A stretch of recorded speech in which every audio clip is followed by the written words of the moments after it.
Bab 101, Ketidaktahuan adalah kebahagiaan, bagian 1. Nama, bereinkarnasi dengan sistem terkuat penulis. Plus mematikan mengatur ulang. Ketika William membuka matanya, dia mendapati dirinya menatap lautan bintang. Dia berkedip sekali lalu dua kali saat roda gigi di dalam pikirannya mulai berputar. Aku berada di kamar Tuan, pikir William sambil mencoba mengingat rangkaian kejadian yang terjadi sebelum dia kehilangan kesadaran. Tuan menyuruhku berbaring di tempat tidur lalu dia memintaku untuk menutup mata. Setelah itu aku merasakan sesuatu yang lembut menyentuh bibirku dan kemudian, aku menemukan diriku di sini. Pikiran anak muda itu tidak berlanjut melewati titik itu karena suara yang dikenalnya berbisik di telinganya. Senang melihatmu akhirnya bangun, bisik Celine. Meskipun, itu tidak terlalu menggangguku, bisakah kau mengenakan pakaian dulu? Hah, William menoleh untuk melihat tuannya yang cantik. Celine mengenakan pakaian ketat yang tampak menyerupai kostum Catwoman. Sudut bibir Celine melengkung membentuk senyum menggoda saat dia melihat bagian bawah tubuh William. Lucu sekali, goda Celine.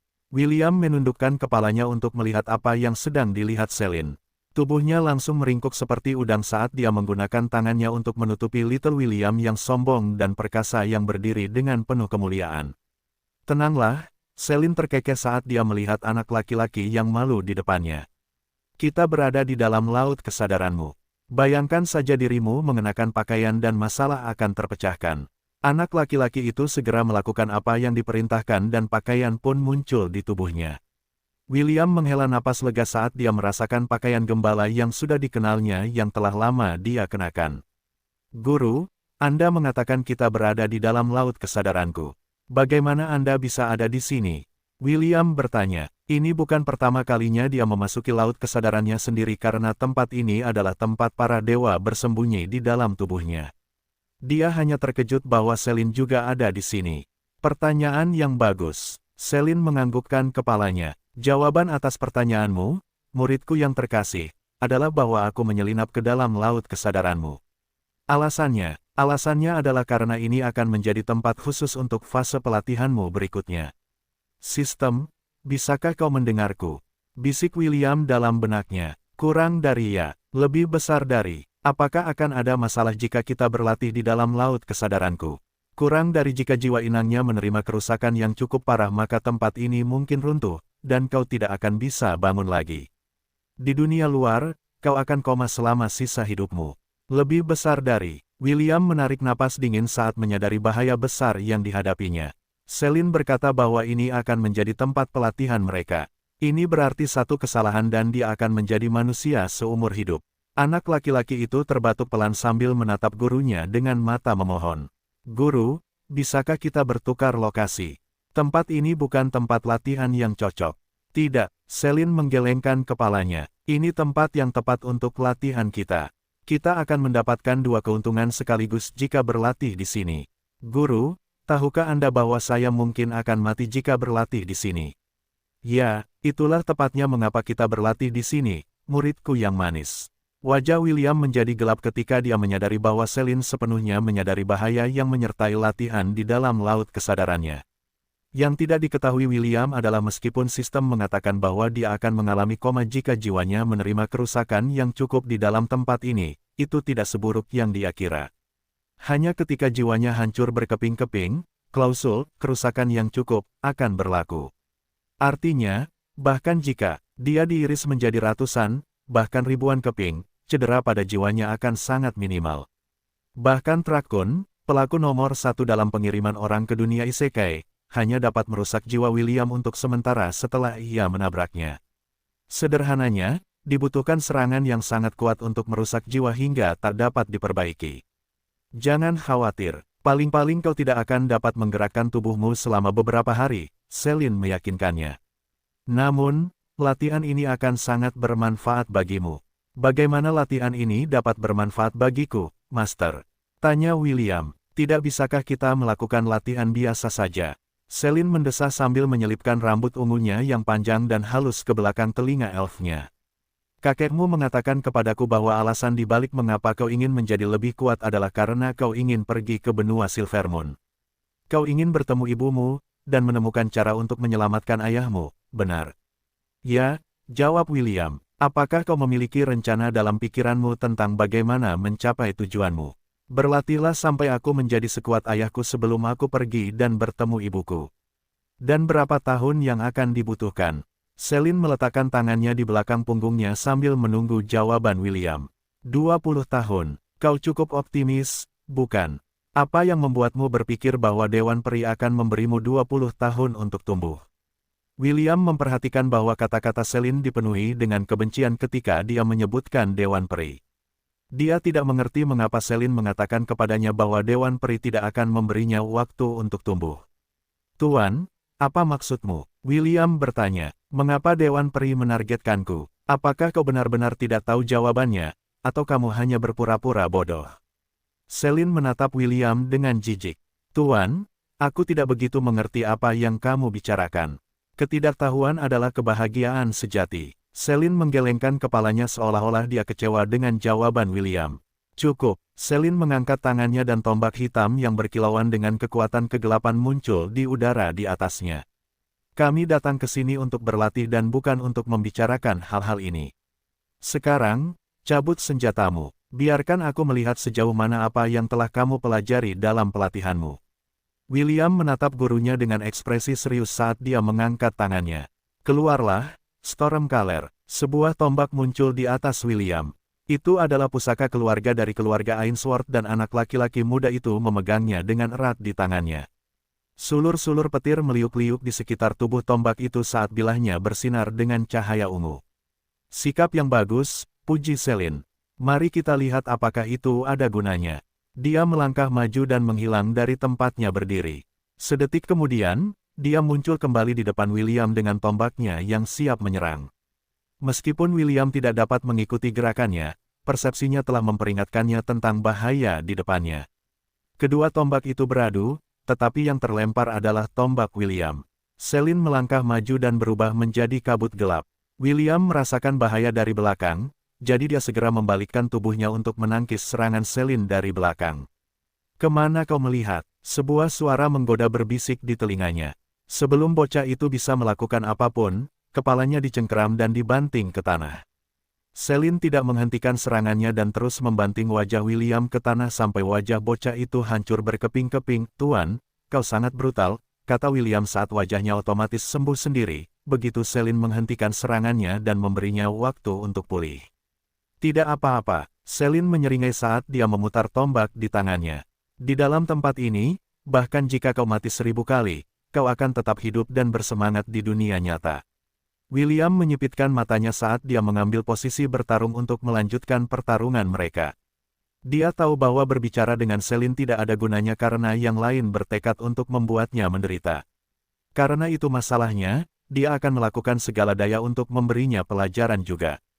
Tuan, aku menahan diri sebelumnya, kata William dengan sombong. Kali ini, aku tidak akan menahan diri. Aku minta maaf sebelumnya jika aku menyakitimu. Anak laki-laki muda itu menyalurkan seluruh kekuatannya ke dalam tubuhnya dan bersiap untuk menghajar Celine dengan telak. Tanda hubung tanda hubung tanda hubung tanda hubung tanda hubung. 5 menit kemudian, Tuan, sakit. Tolong hentikan. Maafkan aku. William berteriak seperti babi yang disembelih saat Celine terus-menerus memukul pantat William menggunakan ujung tombaknya yang datar. Kau tadi bersikap begitu percaya diri, dan sekarang kau memohon ampun. Celine mencibir. Aku heran dari mana datangnya rasa percaya dirimu itu. Sebelumnya, William telah melepaskan seluruh kekuatannya dan bertarung dengan segenap kemampuannya. Segalanya berjalan baik dalam beberapa menit pertama, tetapi keseimbangan itu hancur saat Celine melancarkan gaya bertarung agresif yang memotong anggota tubuh William satu demi satu. Saat bocah tanpa anggota tubuh itu jatuh ke tanah, Celine menendang tubuhnya hingga wajahnya menghadap ke lantai. Melihat keadaannya yang tak berdaya, Celine merasa nakal dan mulai memukul pantat William dengan ujung tombak yang datar. Setelah merasa kenyang, Celine berhenti memukul pantat bocah itu dan membiarkan William menumbuhkan kembali lengan dan kakinya. Aku harus mengakui bahwa kau telah tumbuh cukup banyak selama 2 tahun terakhir ini, kata Celine memuji. Dibandingkan dengan bocah 10 tahun yang suka merengek-rengek yang datang ke depan pintu rumahku, kau sudah jauh lebih hebat. Benarkah, Tuan? Tanya William dengan ekspresi puas di wajahnya.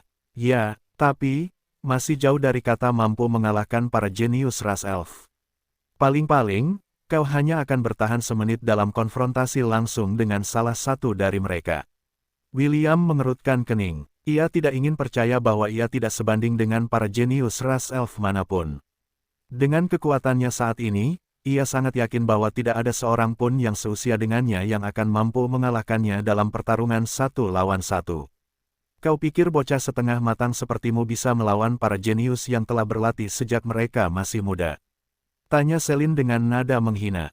Kau pikir mengikuti kursus kilat selama setahun dalam pelatihan biksu, dan 7 bulan pelatihan pemanah, sudah cukup bagimu untuk mengalahkan elf prodigi? Kau terlalu naif, nak. Para elf mewarisi berkah dari pohon dunia. Saat mereka mencapai usia 6 tahun, kemampuan fisik mereka sudah setara dengan petarung peringkat perak. Dibandingkan dengan titik awal anak-anak manusia, para elf jauh lebih unggul. William mendengus, jika para elf begitu kuat dan unggul, mengapa mereka harus meminta bantuan manusia biasa untuk melawan ras iblis? Jika mereka begitu kuat, mengapa mereka hampir menjadi budak iblis? Tuan, ras elf Anda tidak sekuat yang Anda kira. William mengira Selin akan marah dan menyerangnya, jadi dia terkejut ketika Selin hanya tersenyum dan menganggukkan kepalanya. Ya, jawab Selin. Saat itu, para elf tidak punya pilihan selain menundukkan kepala dan harga diri mereka untuk meminta bantuan orang lain.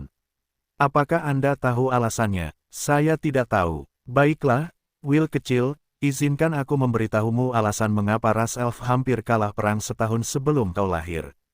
Alasan mengapa mereka harus merendahkan diri selama waktu itu adalah karena pohon. Dunia sedang sekarat. Ras yang sombong dan angkuh itu telah kehilangan berkah pohon dunia dan kekuatan mereka telah sangat melemah. Ketika ras iblis mengetahui hal ini, mereka segera melancarkan invasi untuk menaklukkan benua bulan perak saat para elf berada dalam kondisi terlemah mereka. William mendengarkan cerita Selin dengan serius karena dia ingin tahu segalanya tentang benua bulan perak. Tempat di mana ibu dan ayahnya saat ini tinggal. Hal yang lucu tentang seluruh peristiwa ini adalah bahwa karena pengorbanan ayahmu, pohon dunia yang sekarat menjadi sehat kembali. Aku yakin Dewan Elf tidak mengharapkan anugerah seperti itu terjadi ketika mereka mengundang ayahmu untuk membantu mereka melawan ras iblis. Tentu saja, mereka juga tidak tahu ayahmu begitu pandai menaklukkan wanita sehingga Sang Santo jatuh cinta padanya. Keduanya merupakan hasil yang tidak terduga, tetapi bagi para elf, pohon dunia lebih penting daripada Sang Santo mereka. Sudah ada rencana untuk menggantikan ibumu sebagai pelindung pohon dunia, tetapi pohon itu menolak kandidat orang suci yang mereka ajukan. Mungkin karena emosi ayahmu yang masih ada, atau mungkin pohon dunia peduli dengan pelindungnya saat ini. Itulah sebabnya, sampai hari ini, ibumu masih menjadi orang suci ras peri meskipun dia telah melahirkan seorang peri setengah. Selin mendesah saat dia melihat anak laki-laki muda di depannya. Setelah pohon dunia memulihkan vitalitasnya, para peri benua bulan perak juga memulihkan kekuatan dan kesombongan mereka.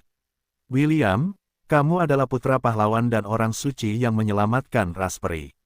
Namun, banyak keluarga kuno menyimpan dendam terhadap ayahmu karena menikahi orang suci mereka. Selin tidak melanjutkan karena William mengerti maksudnya. Karena mereka tidak dapat melakukan apapun kepada ibunya, mereka akan mengalihkan perhatian mereka kepadanya. Itulah sebabnya tuannya yang cantik mengatakan kepadanya bahwa Dewan Peri tidak akan memberinya waktu untuk tumbuh dewasa. Mereka takut dia akan menjadi seperti ayahnya. Seseorang dengan kekuatan yang mendominasi yang dapat mengancam keberadaan mereka.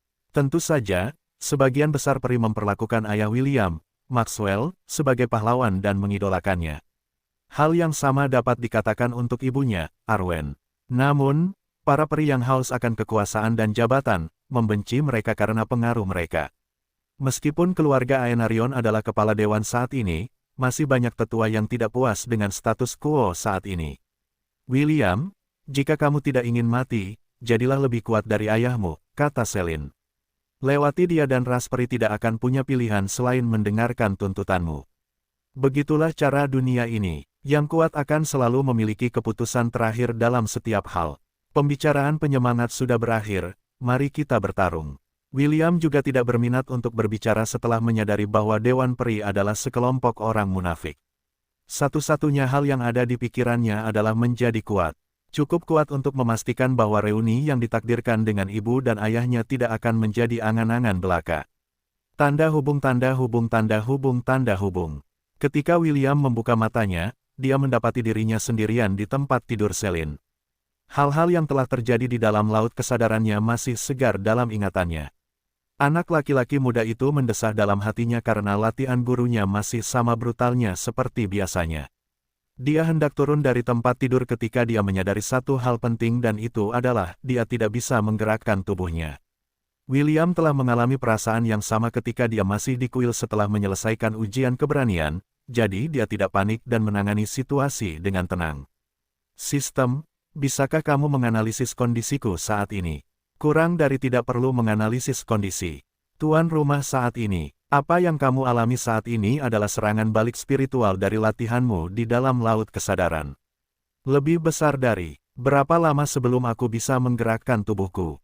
Kurang dari 2 jam, 40 menit, dan 21 detik. Lebih besar dari, William mendesah dalam hati. Celine sudah memberitahunya tujuan latihannya. Tujuannya adalah untuk mengembangkan gaya bertarungnya dengan tombak dan memperkuat jiwanya terhadap serangan spiritual. Peri cantik itu mengingatkannya bahwa ada master spiritual yang dapat melewati pertahanan tubuh sehingga mereka bisa fokus menyerang jiwa seseorang. Celine melatih William untuk menahan serangan seperti itu, dan memberinya kesempatan bertahan hidup jika laut kesadarannya diserbu oleh roh-roh yang ingin merusak jiwanya. Saat anak laki-laki itu sedang memikirkan cara untuk menghabiskan waktunya, pintu kamar terbuka dan Celine masuk dengan senyum nakal di wajahnya. Dia membawa beberapa perkakas di tangannya, dan William dapat melihat sekilas bahwa tuannya yang cantik itu sedang berbuat jahat. Master, apa yang sedang Anda lakukan? Menulis. Menulis apa sebenarnya? Coba tebak, kata Celine sambil menggunakan kuas untuk menulis karakter rahasia di lengan William. Anak laki-laki itu saat ini dalam keadaan lumpuh dan hanya kepalanya yang bisa bergerak. Mungkin, Celine sudah tahu ini akan terjadi, jadi dia memutuskan untuk menggunakan kesempatan ini untuk melatih kaligrafi rahasianya di kanvas yang hidup dan bernapas. Setelah menyelesaikan tulisan rahasia di lengan William, Celine mulai menulis di dada William. Tato mawar hitam di tengah dada anak laki-laki itu menjadi pusat tulisan rahasia peri cantik itu. Sapuan kuas Celine mengirimkan sensasi geli ke tulang belakang William. Seolah-olah setiap sapuan mengandung semacam kekuatan kuno yang perlahan-lahan tertanam di dalam tubuhnya. Dengan setiap rune yang selesai, William bisa merasakan beberapa perubahan samar di dalam dirinya yang tidak bisa dijelaskannya. Perubahan ini lebih pada sisi spiritual yang membuatnya merasa tidak seimbang. Setelah menulis di dada William, Celine melanjutkan menulis di kakinya, hingga mencapai kaki anak laki-laki itu. Sesi menulis ini berakhir setelah 2,5 jam. Celine berdiri dan mengagumi mahakaryanya dengan senyum puas. Tubuh William ditutupi dengan huruf-huruf rune biru yang bersinar sedikit. Setelah memastikan semuanya beres, peri cantik itu meletakkan tangan kanannya di atas tato mawar di dada William sambil mengucapkan mantra dengan lembut. William tidak familiar dengan bahasa yang digunakan gurunya, tetapi entah mengapa itu membuatnya merasa mengantuk. Tak lama kemudian, anak laki-laki itu tertidur saat rune di tubuhnya mulai bersinar terang. Penyerapan, kata Celine dengan ekspresi serius. Semua rune yang bersinar melayang di udara selama beberapa detik sebelum jatuh kembali ke tubuh William dan menghilang di bawah kulitnya. Butiran keringat mengalir di sisi wajah Celine saat dia menyelesaikan salah satu mantra penguatan paling rumit yang diajarkan kepadanya oleh gurunya sendiri. Oliver muncul di dalam ruangan dengan ekspresi khawatir saat dia menatap Celine yang masih terengah-engah. "Nyonya, Anda baik-baik saja?" tanya Oliver. "Perlukah saya membawakan ramuan peremajaan?" Kedengarannya luar biasa, Oliver, jawab Celine. "Saya ingin minum satu, tolong. Beri saya waktu sebentar." Oliver mengangkat cakarnya dan menggambar lingkaran di udara. Sebuah botol berukuran sedang berisi cairan ungu muncul di udara. Botol itu perlahan melayang ke arah Celine, dan Celine menangkapnya dengan tangan gemetar. "Dampaknya pada tubuhku melampaui perhitunganku," Celine merenung sambil meminum ramuan di tangannya. Cairan manis yang menyegarkan itu memasuki bibirnya dan perasaan menenangkan membasahi tubuhnya. Itu membuatnya merasa mengantuk, jadi dia memutuskan untuk berbaring di tempat tidur di samping half-elf yang sedang tidur. William yang menyedihkan menjadi bantal peluk Celine, karena dia juga tertidur karena kelelahan. Oliver memperhatikan Master dan Disciple berpasangan dengan mata lembut. Will kecil, kau sangat beruntung telah memilih nyonyaku sebagai mastermu, pikir Oliver saat dia meninggalkan ruangan. Dia menghitung bahwa keduanya akan bangun sekitar waktu makan siang, jadi terserah padanya untuk menyiapkan makanan untuk dua orang yang lapar yang akan bangun dalam beberapa jam. Tanda hubung tanda hubung tanda hubung tanda hubung tanda hubung. Ketika William membuka matanya untuk kedua kalinya hari itu, dia mendapati wajahnya menempel pada sesuatu yang lembut seperti marshmallow. Pada saat itulah aroma bunga memasuki hidungnya, yang membuatnya linglung. Tidak butuh waktu lama baginya untuk menyadari situasinya saat ini dan dia tidak tahu apakah dia harus senang atau tidak dengan perkembangan yang tidak terduga itu. Setidaknya Kap C, pikir William saat gundukan lembut itu menempel di wajahnya. Celine saat ini menggunakannya sebagai bantal peluk dan napasnya yang dalam menggelitik telinga William. Jika wanita yang berbaring di sebelahnya bukan tuannya, William pasti akan lebih menghargai situasinya. Sayangnya, itu adalah tuannya yang gila, dan William tidak dapat memprediksi bagaimana wanita itu akan bereaksi jika dia menemukan wajah anak laki-laki itu saat ini berada di puncak payudaranya yang menonjol. Sebelum William dapat memikirkan cara untuk melarikan diri dari kesulitannya, mata Celine terbuka tanpa peringatan. Dia menatap William yang masih setengah tertidur sebelum menutup bibirnya untuk menguap. Selamat pagi, Tuan, sapa William. Selamat pagi, jawab Celine. Dia kemudian melonggarkan cengkeramannya pada tubuh anak laki-laki itu saat dia perlahan menopang dirinya dari tempat tidur. Dia mengangkat lengannya untuk melakukan beberapa latihan peregangan, sebelum dia meninggalkan tempat tidur untuk turun ke ruang makan untuk makan. William merasa rumit saat dia melihat pintu kamar tertutup. Separuh dirinya kecewa karena kelembutan itu menghilang, sementara separuh lainnya sedih karena Celine memperlakukannya seperti anak kecil dan bukan pria. Aku sangat bodoh, pikir William sambil mengusap wajahnya dengan kedua tangannya. Tubuhku masih seperti anak berusia 12 tahun. Tentu saja, Tuan tidak akan menganggapku sebagai pria dengan usiaku saat ini. Perut William memilih saat itu untuk mengingatkan bocah itu bahwa ia lapar. Bocah itu menyingkirkan pikiran bodoh itu di benaknya dan bergabung dengan tuannya untuk makan siang. Tanda hubung tanda hubung tanda hubung tanda hubung. Will, apa yang kau ketahui tentang Aura? Tanya Celine setelah dia selesai makan siang. Aura, William mengerutkan kening. Maaf, Tuan, aku tidak tahu apapun tentang Aura. Begitu ya. Celine menopang wajah cantiknya dengan telapak tangannya. Aku merasa Dwayne tidak punya waktu untuk menambahkan latihan aura dalam latihanmu karena keterbatasan waktu. Namun, jangan khawatir, aku akan memastikan bahwa kau belajar cara menggunakan auramu sebagai pengganti kekurangan kekuatan sihirmu. William memiringkan kepalanya ke samping saat dia melihat gurunya. Apakah guru berbicara tentang aura yang menyelimuti Super Science di Dragon Bone Z? Jika ya, itu akan sangat luar biasa.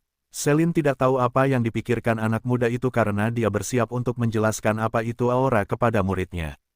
Will, aura adalah energi yang mengelilingi tubuh seseorang, Celine memulai penjelasannya. Para master pedang menyebut aura mereka, aura pedang. Aura pedang memungkinkan pedang mereka menjadi lebih keras, lebih tajam, dan bahkan memungkinkan dirinya untuk memblokir serangan sihir sampai batas tertentu. Setelah seorang master pedang menjadi mahir dalam mengendalikan auranya, dia kemudian melatih niat pedangnya. Sword Intent memungkinkannya memanipulasi sword aura untuk melakukan serangan berbasis energi, dan kemampuan lain yang mustahil bagi mereka yang belum membangkitkan aura mereka, seperti membelah gunung menjadi dua. Catatan penulis, singkatnya, Sword Aura adalah mode Super Science, tetapi dengan senjata. Sword Intent adalah mode Bang Asterisi dalam Bleach. Celine berhenti sejenak untuk membiarkan William mencerna penjelasannya. Bahkan bisa dikatakan bahwa yang membedakan para pemula dari para prajurit ahli adalah kemampuan menggunakan aura. Bagi mereka, itu seperti bentuk kelulusan. Dari seorang pendekar pedang, menjadi seorang ksatria, menjadi seorang templar. Para ksatria dapat menggunakan sword aura sampai batas tertentu, tetapi itu hanya pada tingkat pemula. Di sisi lain, para templar lebih kuat dan dapat melakukan serangan pedang yang kuat yang dapat membelah baja yang diperkuat menjadi dua seperti pisau panas yang memotong mentega. Celine menatap William dengan arogan sebelum melanjutkan penjelasannya. Tujuan dari rune yang aku tulis di tubuhmu sebelumnya adalah untuk meningkatkan kepekaanmu hingga 100 kali lipat. Ini akan membantumu merasakan aliran aura di tubuhmu, dan memungkinkanmu untuk memahami cara menggunakannya.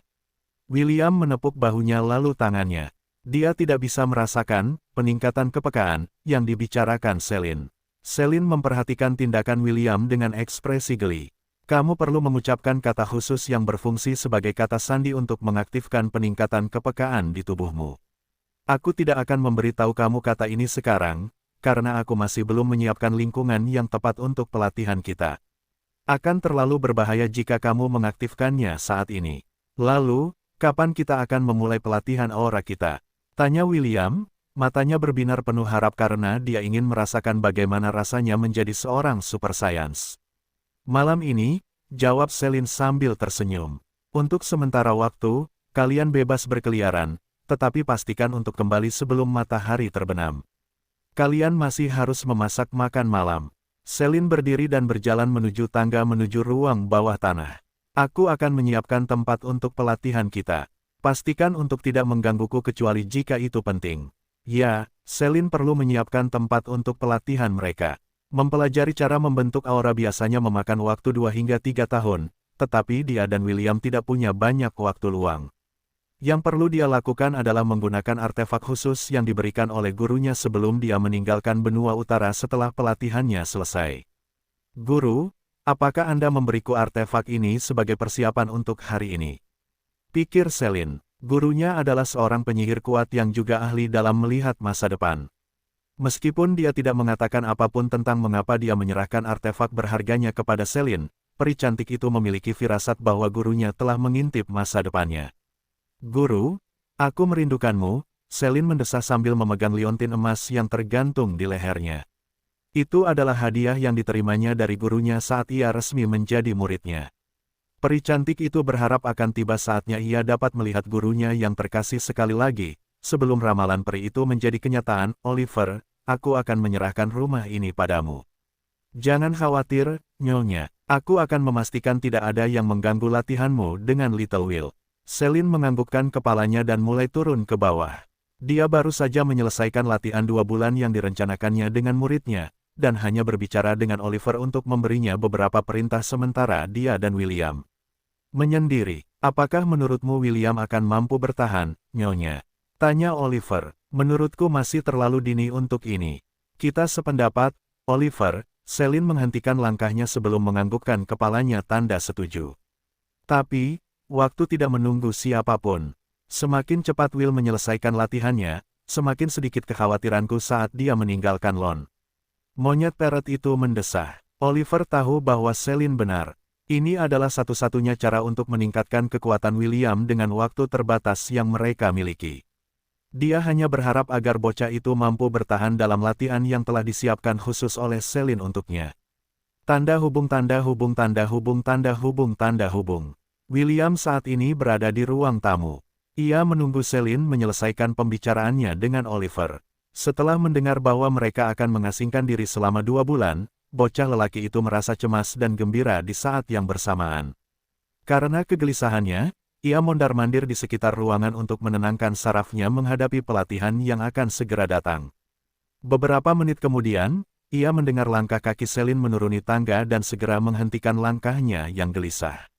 Ia menatap gurunya yang cantik, sambil berusaha menjaga ekspresi tenang di wajahnya. "Apakah Anda siap?" tanya Celine. "Ya," jawab William. "Kita bisa mulai kapan saja, Guru." "Bagus." Celine mengangguk dan memberi isyarat agar William mengikutinya. Keduanya memasuki ruang bawah tanah bersama-sama dan menuju lorong rahasia yang belum pernah dilihat William sebelumnya. Celine tidak mengatakan apapun saat William menuntun satu-satunya muridnya ke sebuah ruangan kecil yang kosong tanpa apapun. Itu hanyalah ruang tertutup, tetapi William dapat merasakan fluktuasi energi di sekelilingnya. Celine memberinya senyuman yang meyakinkan sambil melambaikan tangannya. Di depan mereka, sebuah pintu perak muncul entah dari mana. Peri cantik itu membuka pintu dengan santai dan memberi isyarat kepada William untuk masuk. Anak laki-laki itu menurut tanpa bertanya apapun. William tahu lebih baik daripada menanyai tuannya tentang setiap hal kecil yang dilakukannya. Tepat di balik pintu, lautan dan langit biru yang membentang sejauh mata memandang mengelilingi William dari semua sisi. Dia mengamati sekelilingnya, tetapi tidak merasakan sesuatu yang aneh kecuali kenyataan bahwa ini mengingatkannya pada laut kesadarannya. "Tuan, di mana kita?" tanya William. "Saat ini kita berada di dalam artefak suci yang disebut keabadian," jawab Celine. "Ini adalah tempat di mana kita akan menghabiskan waktu hampir 4 tahun bersama." "Hah, Guru, apa maksudmu 4 tahun? Bukankah kita seharusnya hanya tinggal dalam pengasingan selama 2 bulan?" "Ya dan tidak. Di dunia luar, kita hanya akan menghabiskan 2 bulan dalam pengasingan. Namun, di dalam artefak suci ini, sehari setara dengan hanya 1 jam di dunia luar. Artinya, 1 hari di luar setara dengan 24 hari di sini." Celine menepuk kepala anak laki-laki itu. "Dalam kurun waktu 3 tahun 9 bulan, kamu harus belajar cara memanifestasikan dan menggunakan auramu. Apakah aku menjelaskannya dengan jelas? Jika aku tidak dapat mempelajarinya?" tanya William. Celine tersenyum manis. Itu mengingatkan William pada hari-hari di mana dia disiksa sampai dia hampir gila. Anak laki-laki itu tahu bahwa dia sebaiknya berusaha sebaik mungkin untuk mempelajari pengendalian aura atau dia akan menyesalinya. "Ayo," Celine duduk bersila di lautan, dan memberi isyarat kepada William untuk mengikutinya. William mengerti maksudnya, jadi dia langsung duduk bersila, menghadapnya.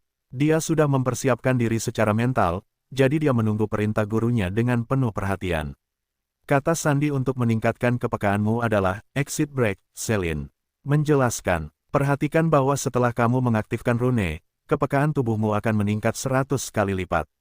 Jika kamu ingin membatalkan efeknya, katakan saja, exit off. Apakah kamu mengerti?" "Ya," William mengangguk. "Baiklah, aktifkan segelnya," perintah Celine.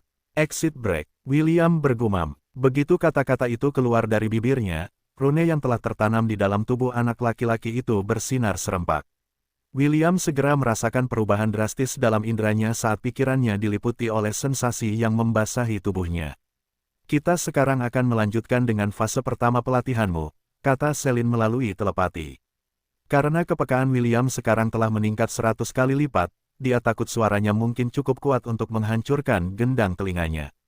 "Untuk saat ini, fokuslah untuk melihat apakah kamu bisa merasakan bentuk energi apapun di tubuhmu."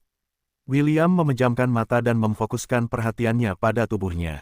Tidak butuh waktu lama sebelum dia bisa mendengar dan merasakan detak jantungnya sendiri. Tak lama kemudian, suara berdebar itu bergema di telinganya seperti irama yang mantap. Saat bocah itu mendengarkan detak jantungnya, dia merasa kesadarannya mulai kabur. Yang tidak dia ketahui adalah bahwa kesadarannya mulai menyatu dengan tubuhnya saat suara Celine mencapai pikirannya. "Jangan biarkan dirimu tersesat dan pikiranmu mengembara," Celine memperingatkan. "Fokus dan pahami aliran energi dalam tubuh Anda. Biarkan hal itu membimbing Anda untuk lebih memahami wadah yang menampung jiwa Anda. Hanya dengan begitu Anda akan dapat merasakan aura yang menyelimuti seluruh keberadaan Anda." William mengikuti instruksi Celine dengan kemampuan terbaiknya, tetapi selain dari irama jantungnya yang stabil, dia tidak dapat merasakan apapun lagi. Lebih tepatnya, jantungnya mengalahkan indera-inderanya yang lain dan mencegahnya merasakan apapun yang lain. Celine menatap anak laki-laki muda di depannya dengan tatapan penuh pengetahuan. Dia juga telah menjalani pelatihan ini dan sepenuhnya memahami apa yang sedang dialami William. Seminggu berlalu, di dalam artefak ilahi, keabadian, namun hanya 7 jam telah berlalu di dunia luar. William masih duduk bersila sambil mencoba merasakan bentuk energi apapun yang mengelilingi tubuhnya. Dia hanya membuat sedikit kemajuan dalam seminggu terakhir. Ada saat ketika dia merasakan seutas energi mengalir di lengannya, tetapi menghilang setelah William kehilangan konsentrasinya. Dia telah mencoba untuk merasakan sensasi yang sama lagi, tetapi perasaan itu telah menghindarinya selama berhari-hari. Akhirnya pada hari ke-8, dia merasakan sesuatu di ujung jari-jarinya. Anak laki-laki berambut merah itu menyalurkan semua konsentrasinya di tempat itu saat butiran-butiran keringat terbentuk di dahinya. William mencoba meraih sosok yang sulit ditangkap itu yang berjuang di ujung jarinya dengan setiap tekad yang dimilikinya. 1 jam berlalu, dan tubuh bocah itu sudah basah oleh keringat.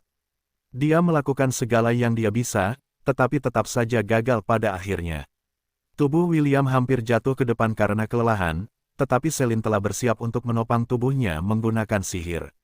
"Exit off," gumam William sambil terengah-engah. Keringat mengalir di sisi wajahnya seperti sungai, saat dia mengepalkan tinjunya dengan frustrasi. Mari kita istirahat dulu, kata Celine sambil meletakkan ramuan jeruk di depan William. Ini, minum suplemen bergizi ini. William berterima kasih kepada Celine dan perlahan-lahan meminum ramuan itu. Ramuan ini adalah ramuan nutrisi yang dibuat Owen untuk mereka berdua. Tujuannya adalah untuk mencegah mereka berdua merasa lapar selama seminggu, sambil tetap mendapatkan nutrisi yang cukup agar tubuh mereka berfungsi dengan baik. Tuan, berapa lama waktu yang Anda butuhkan untuk merasakan aura di tubuh Anda? Tanya William. 5 hari, jawab Celine. 5 hari, William merasa tertekan. Sudah lebih dari seminggu dan dia hanya bisa merasakan aura di tubuhnya. Dia akhirnya menyadari bahwa gurunya benar-benar luar biasa, di antara Raspberry. Jangan merasa sedih. Melihat ekspresi William, Celine memutuskan untuk menyemangatinya. Satu-satunya alasan mengapa aku bisa mempelajarinya secepat itu adalah karena aku terlahir sebagai seorang jenius. Bagi peri biasa, butuh setidaknya 1 atau 2 bulan sebelum mereka berhasil memahami aliran aura mereka. Tapi, aku yakin kau bisa mempelajarinya lebih cepat. Lagi pula, kau adalah muridku. Tuan, apakah ada cara lain? Tanya William. Jika ada, meskipun itu akan menyakitkan, aku bersedia melakukannya. Hoh, kau yakin tentang itu? Celine menyeringai. Menurutmu, apakah kau bisa mengatasinya?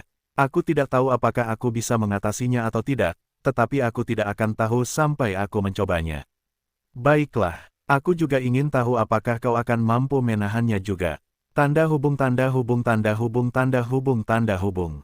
10 menit kemudian, tawa William bergema di dunia keabadian. Jika orang lain mendengarnya, mereka akan berpikir bahwa orang yang tertawa itu benar-benar sangat bahagia.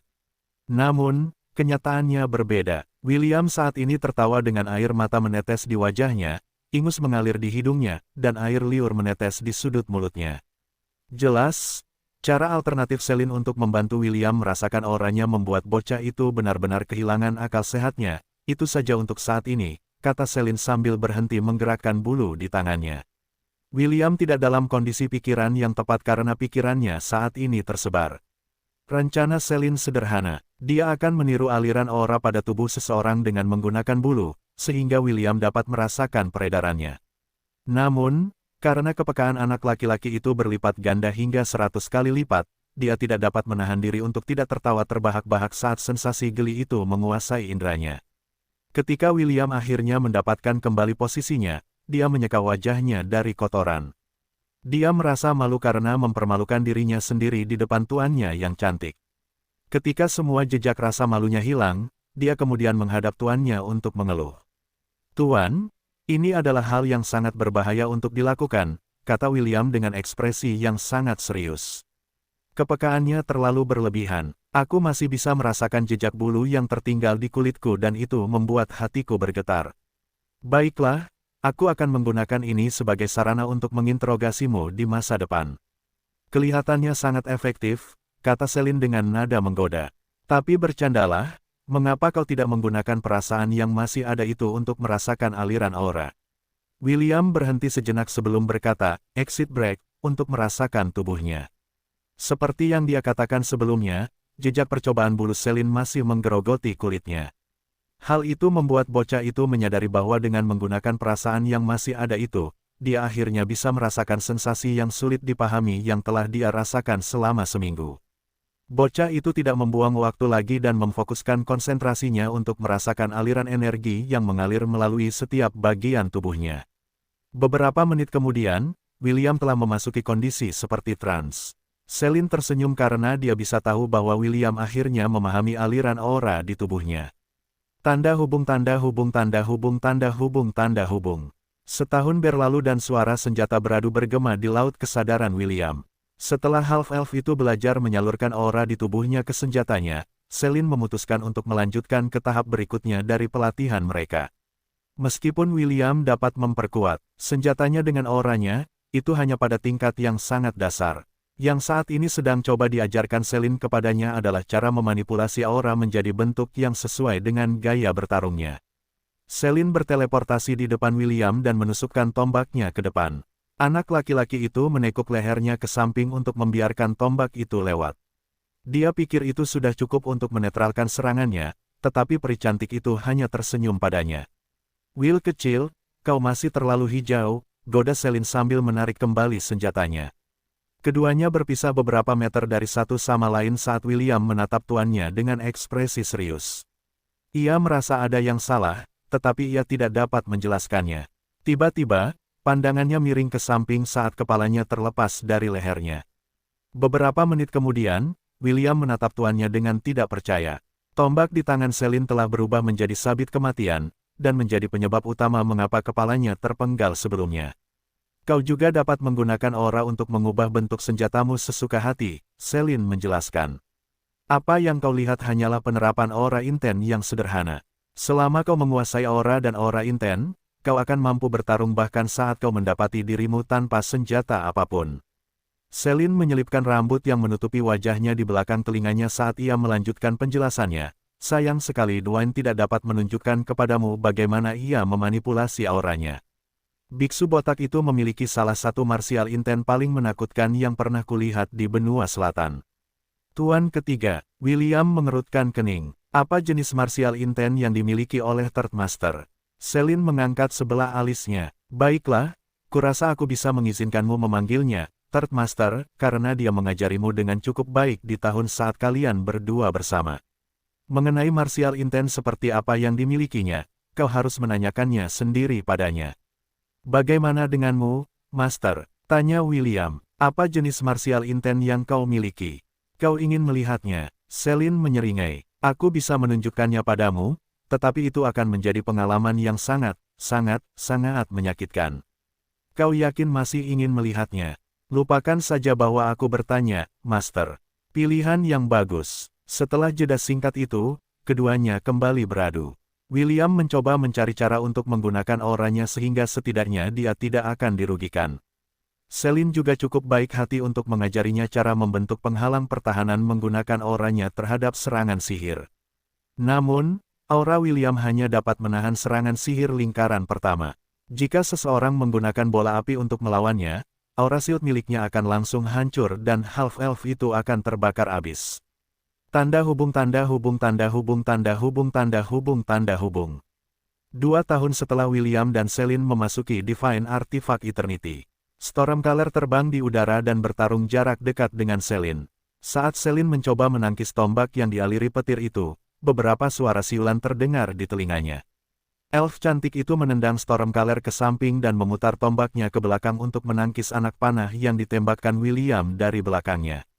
Senyum nakal muncul di wajah Selin saat dia melangkah maju ke arah half-elf yang hendak menembakkan anak panah lagi ke arahnya. Persepsi William telah memperingatkannya tentang kedatangan Selin, jadi dia segera melepaskan anak panah itu sebelum melompat mundur. Selin muncul kembali tepat pada waktunya untuk menundukkan kepalanya ke samping agar anak panah itu dapat melewati sisi lehernya tanpa menimbulkan bahaya. Detik berikutnya dia sudah berada di belakang William, dan memberikan tendangan kuat di punggung bocah itu tanpa sedikit pun belas. Kasihan, suara tulang patah terdengar saat Selin mematahkan tulang belakang bocah itu menjadi 2. Tubuh half-elf itu meluncur di tanah selama beberapa meter sebelum berhenti total. Beberapa menit kemudian, William berdiri dari tanah dengan ekspresi kesakitan. Dia telah menderita berkali-kali selama 2 tahun terakhir, tetapi tidak ada satupun kejadian di mana dia berhasil mendaratkan goresan di tubuh tuannya. Meski begitu, dia cukup senang dengan peningkatannya. Aura inten yang telah dia kembangkan adalah untuk melapisi senjatanya dengan auranya dan mengubahnya menjadi senjata hidup yang dapat menyerang musuhnya secara mandiri. William memiliki pilihan untuk mengendalikan senjata ini dengan kemauannya, atau membiarkannya menyerang secara otomatis. Hal ini meningkatkan kekuatan ofensif anak laki-laki itu dengan menggunakan busurnya untuk melepaskan serangan jarak jauh, sementara musuhnya berusaha menghadapi senjata tombaknya. Karena auranya masih dalam tahap awal, William hanya mampu mengendalikan satu senjata dalam satu waktu. Ia juga hanya dapat mengendalikan senjata ini hingga radius 300 meter darinya. Bagaimana kalau kita istirahat dulu, atau Anda ingin melanjutkan? Tanya Selin. Mari kita istirahat sebentar, Tuan, pinta William sambil mencoba meluruskan punggungnya yang sakit. Meskipun mereka bertarung menggunakan jiwa mereka, mereka masih bisa merasakan sakit.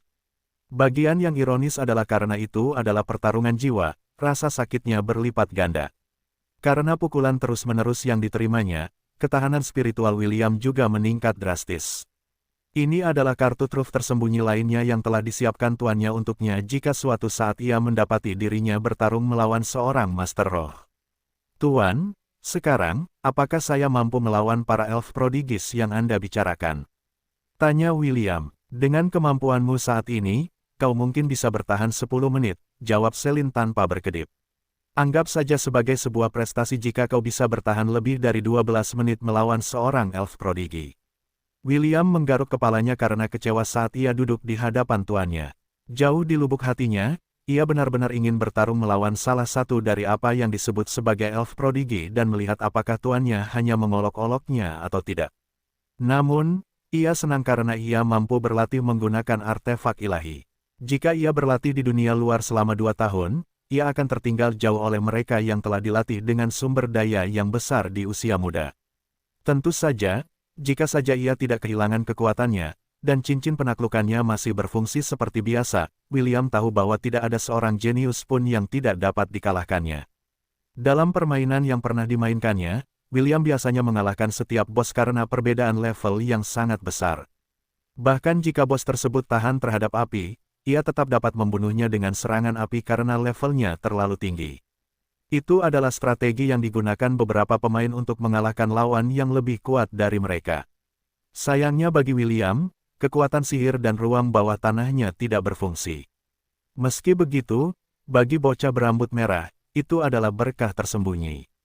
Jika ia tidak kehilangan kekuatan sihir dan kemampuannya untuk mendapatkan banyak pengalaman di ruang bawah tanah, ia tidak akan memiliki kesempatan untuk melatih keterampilan bela dirinya.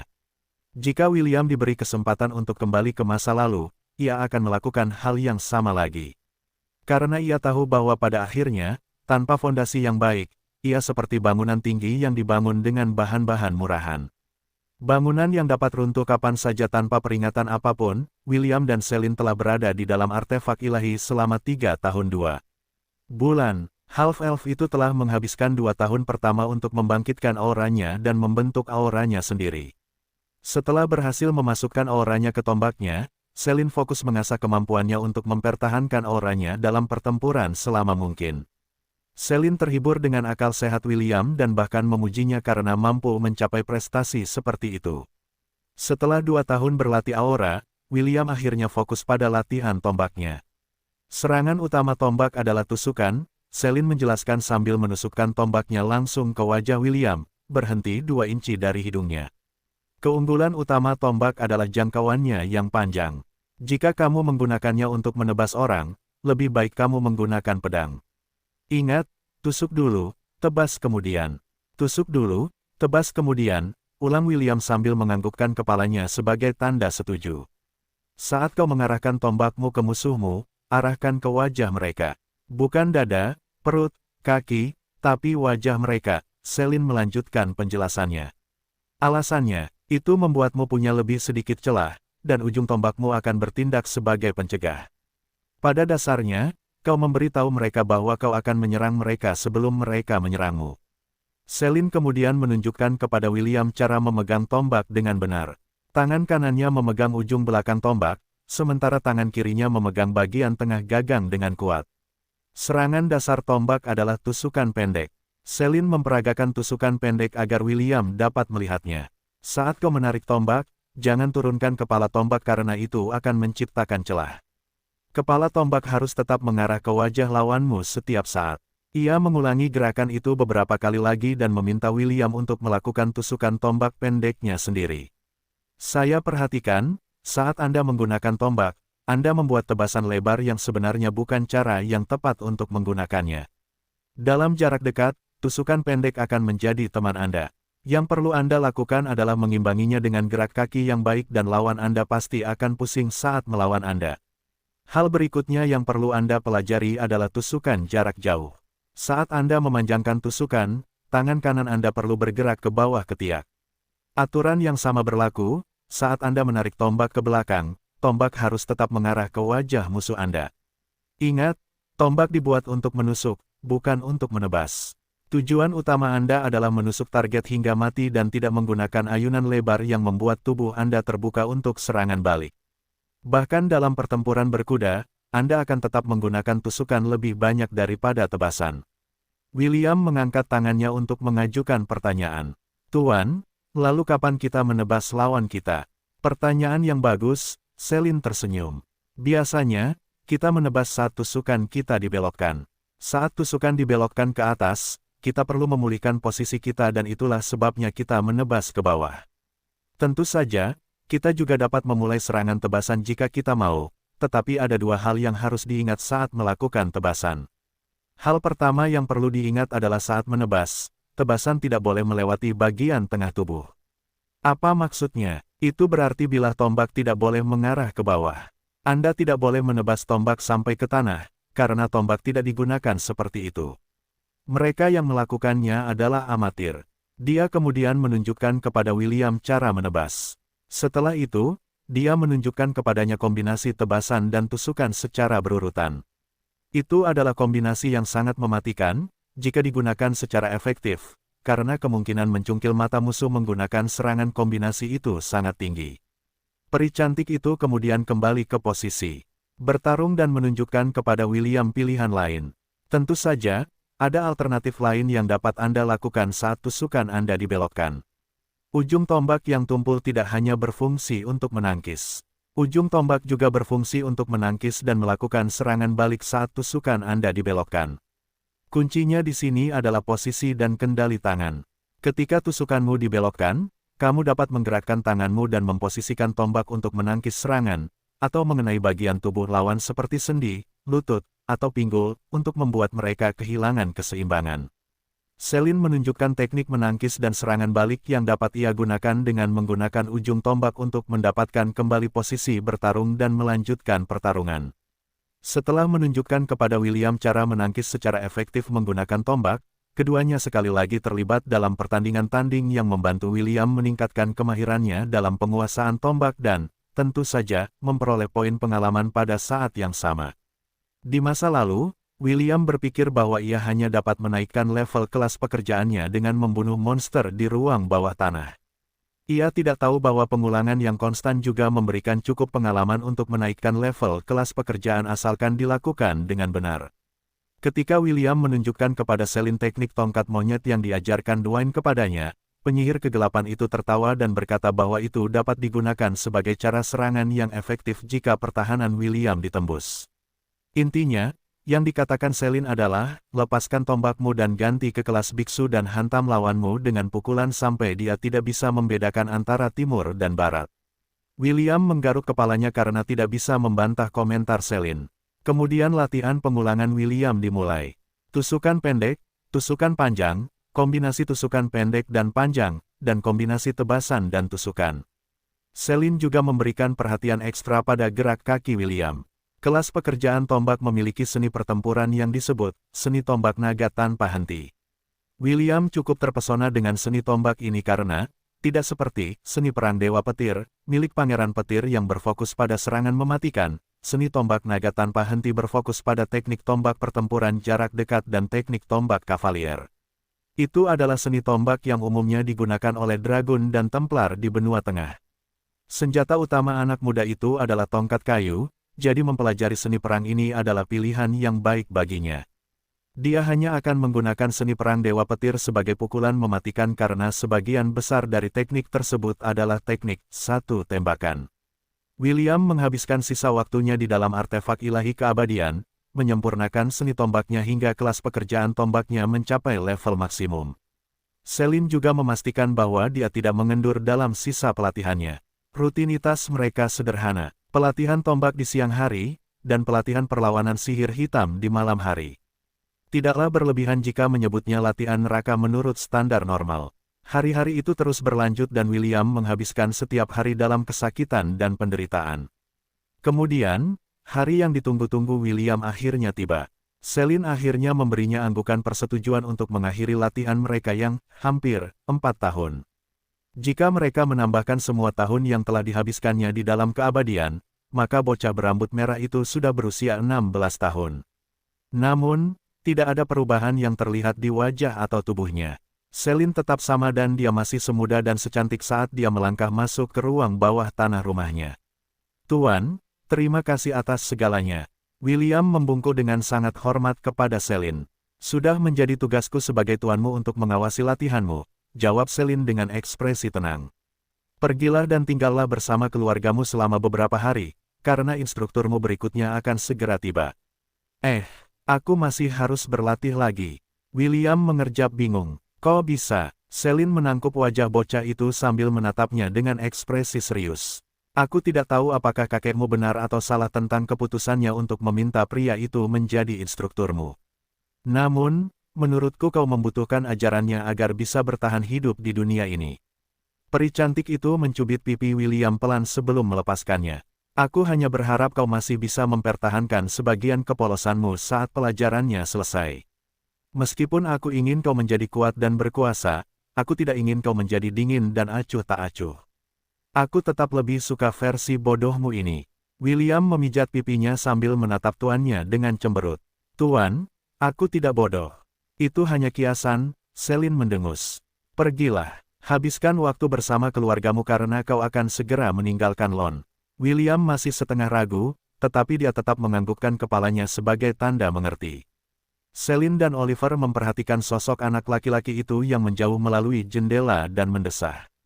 Nyonya, aku suka William versi ini. Jika memungkinkan, aku tidak ingin dia mengalami cobaan seperti itu, kata Oliver. Aku juga, jawab Selin. Tetapi perubahan adalah satu-satunya hal yang permanen di dunia ini.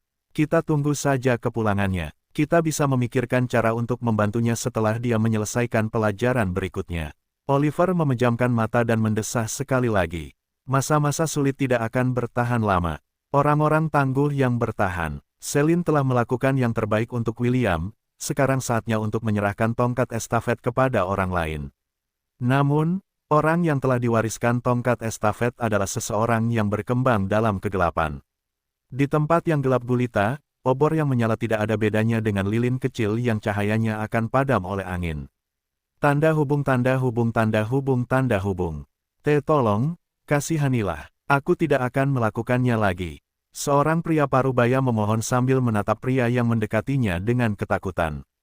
Apa yang kau inginkan? Uang, wanita, kekuasaan. Aku bisa memberikannya padamu. Ampunilah nyawaku. Aku mohon padamu. Pria berkerudung itu berjalan ke arah pria parubaya itu dengan langkah kaki yang sunyi.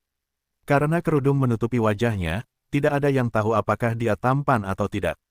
Pria yang dimaksud tidak peduli dengan hal-hal sepele seperti itu.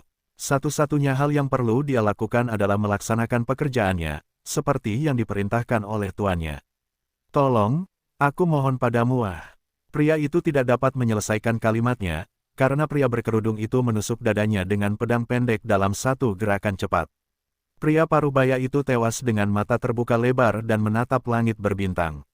Untuk sesaat, sebelum kematiannya, matanya menunjukkan rasa takut dan penyesalan sebelum akhirnya menjadi gelap saat nyawanya meninggalkan tubuhnya.